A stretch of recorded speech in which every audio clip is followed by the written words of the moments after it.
Hello, everyone, and welcome to the Wednesday Build. This is episode 1.47. And today we're going to be discussing the topic We Interrupt This Broadcast Plans and Then Reality, featuring testing and iterating on the user journey. My name is Brittany Hernandez, and I'm from San Diego, California, but I am based out of London. I'm a lawyer, a professional no-code, low-code developer, a legal tech educator, and the global ambassador to law schools for Gavel, formerly Documate. So as I mentioned, today we're going to be going over this idea of plans and then reality changes all of our plans and how we can kind of approach this from a more strategic perspective, going through a process of testing, iterating, and pivoting when we need to. So I wanted to highlight two examples of companies that I think have done this really well, and they are Vala and Gavel. So we're going to walk through these two examples and talk through the different points around the importance of testing with live users in sort of a beta group so that you can kind of see what your tool needs to do for them, what pain points you're trying to solve. Iterating, which is drilling down to your niche and really understanding what specifically your user or your ideal customer profile looks like, and then pivoting when it's clear that it's the right move to do so. And when we talk about pivoting, this is really more of a complete shift in your approach to the tool and platform that you're building overall. And I'm going to highlight a helpful testing tool called Dovetail, which is really helpful when you're trying to collect user data, user interviews, and how they're kind of responding and giving feedback about your product.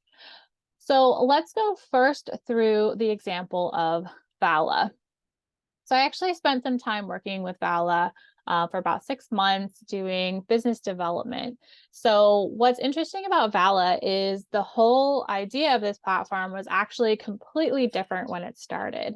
So the idea was initially that the team wanted to build something for lawyers that would allow them to analyze a bunch of to easily and quickly using, I think, AI, easily and quickly analyze past tribunal decisions from the UK and estimate how much money a client could get for the particular claim.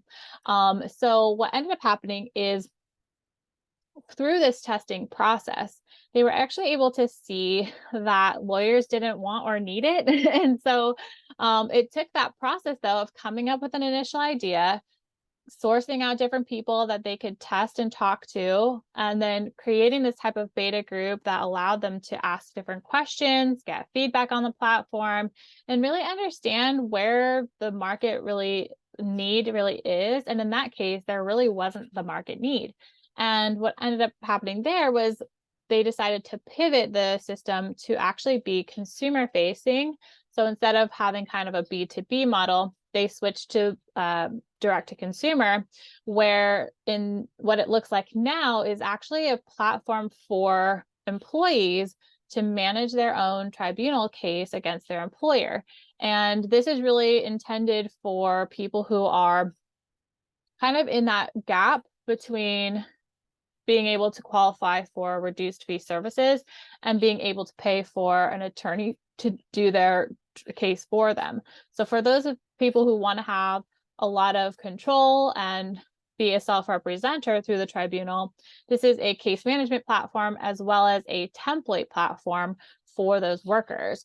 So it's really interesting to see this process of them kind of coming up with an idea, testing it with their supposed, target market that they thought they were going to have, and then going through enough to see that that wasn't going to be the right move, and then having to pivot their team to kind of really take on this new strategy.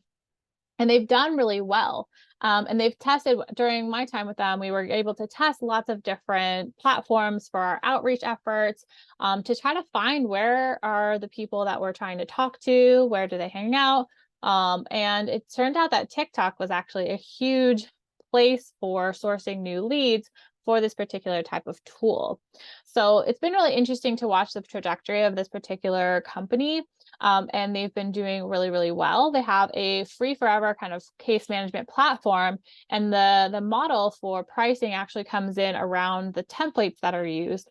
So they have kind of a la carte letter and document templates. Some are free, particulars of claim, for example, is 96 pounds, grievance letters from 20 pounds. So you can see the differences between the pricing and what's available, but there is kind of this free forever tier as well. So I think this is a good example, and it's going to be highlighted as well in a slightly different way and on a kind of a reverse direction for the example of Gavel. So with Gavel, this one's been interesting to watch grow because they actually started as Help Self Legal. So in the reverse of Vala, Gavel started as a consumer-facing product and not a a B2B business model. Instead, Help Self Legal was a bit like Vala, but in the space of domestic violence survivors. So Help Self Legal built the kind of this online legal tool that got 1,400 monthly active users in 3 months. And so what they did was they were able to recognize a need in the market for direct to consumer and built out this flow that allowed the user to answer a series of questions with logic and different kind of bases at a rate of about $15 per user. So very low cost for the different users, and going for a wider market. And what they were able to do with this was actually to generate a temporary restraining order against their abuser. So it really was kind of from an access to justice standpoint of how can we create a tool using technology that allows a person who's in this position to obtain or apply for a temporary restraining order for only $15 and without having to use a lawyer. So I think this is really an interesting place to start, because what ended up happening is they got they got tons of users, they got lots of great user feedback, but they also ended up having this new market come and talk to them, which was other law firms as well as legal clinics who were interested in using the technology that the co-founders used to build Help Self Legal and use it for their own practices to create similar types of client-facing tools in their own practice areas.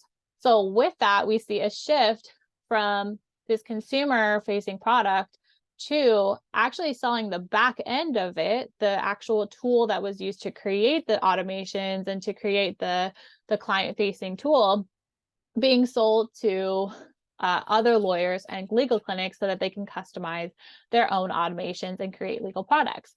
So that's when we see this shift towards Help Self Legal to Documate.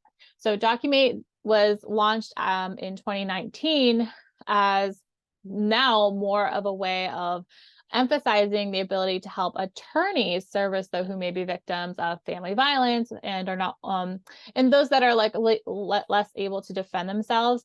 And so this was really an idea of how can we create options for affordable legal representation. So in this particular case, we're seeing a shift the other way from direct to consumer to business rather than from business to business and consumer. From here, we see an additional shift, not a pivot, but a shift. So I would say from here to here is a pivot because you're actually talking to a completely different audience at a completely different price tier, and you're no longer offering the same product.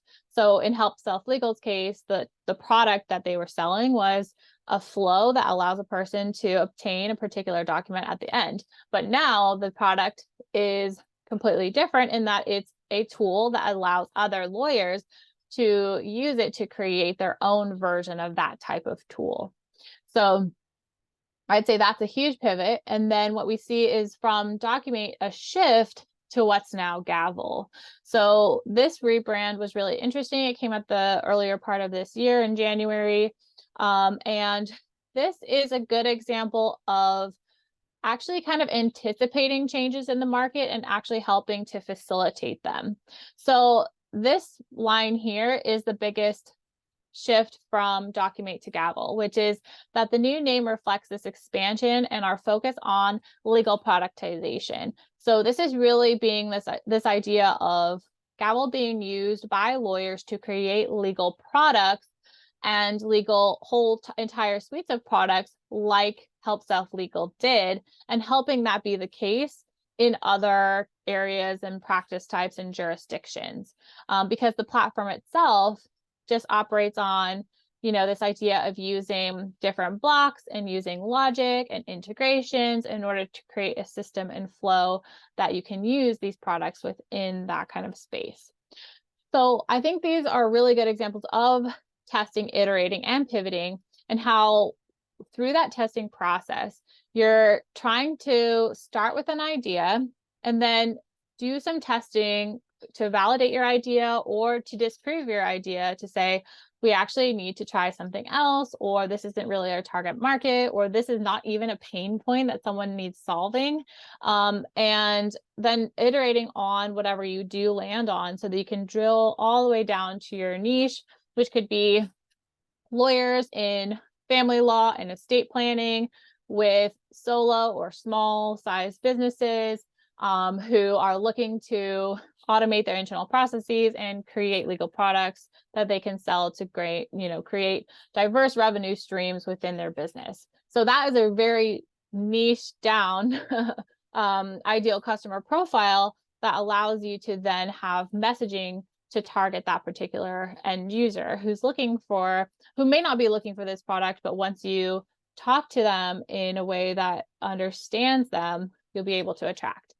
And then that final piece around pivoting when it's clear that it's the right move to do so is those things like where Vala saw that lawyers didn't want the tool, that they didn't see the need for it and they weren't going to pay for it, then that needed to be a big pivot point to find the right market that would pay for it at a particular kind of level.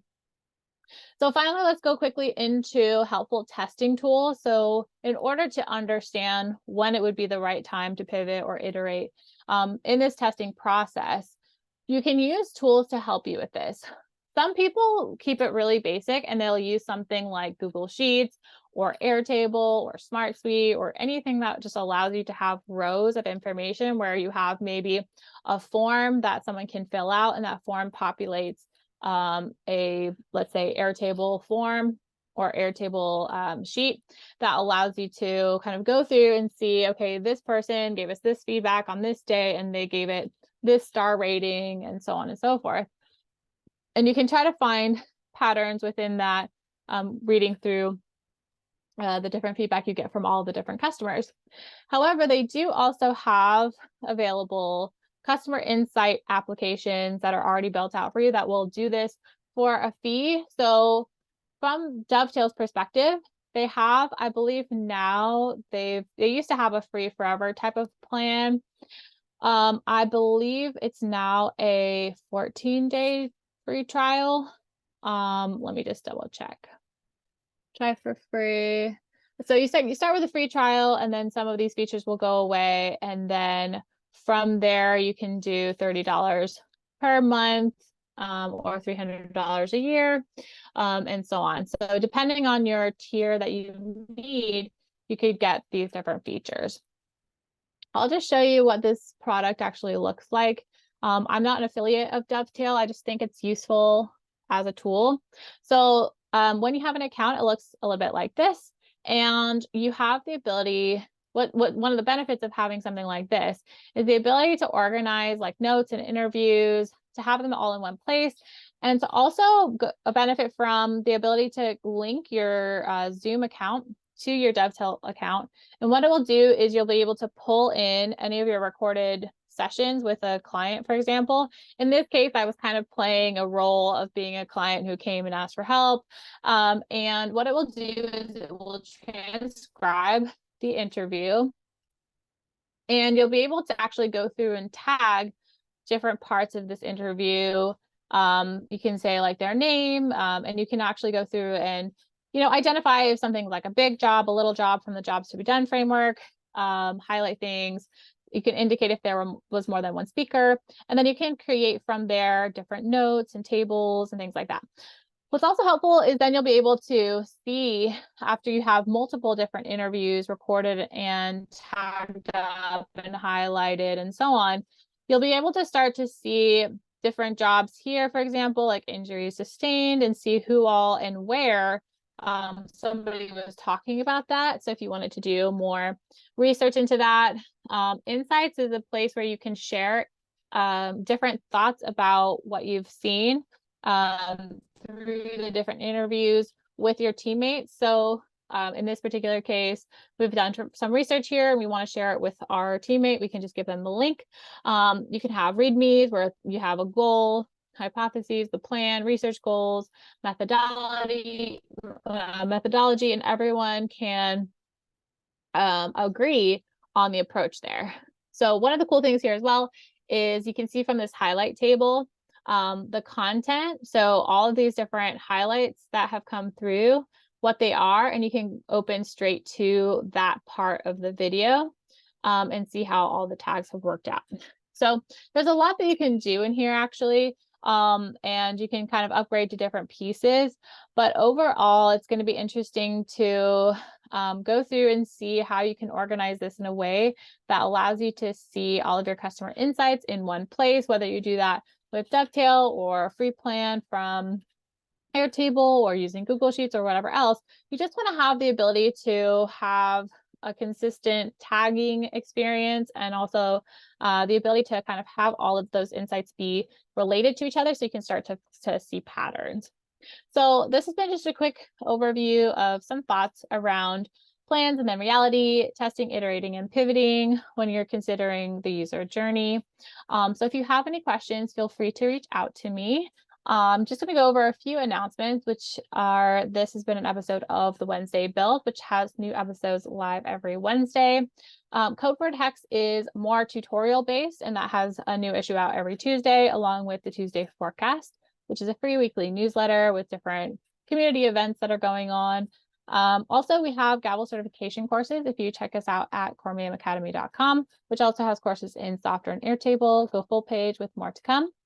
As I mentioned, we also have a community where we have different events going on, so you can check us out there, as well as a very active Slack group for the Gavel community. So thank you so much for being here and checking out the video. We'll be live again next Wednesday, the 29th of November at 10 a.m. Pacific time.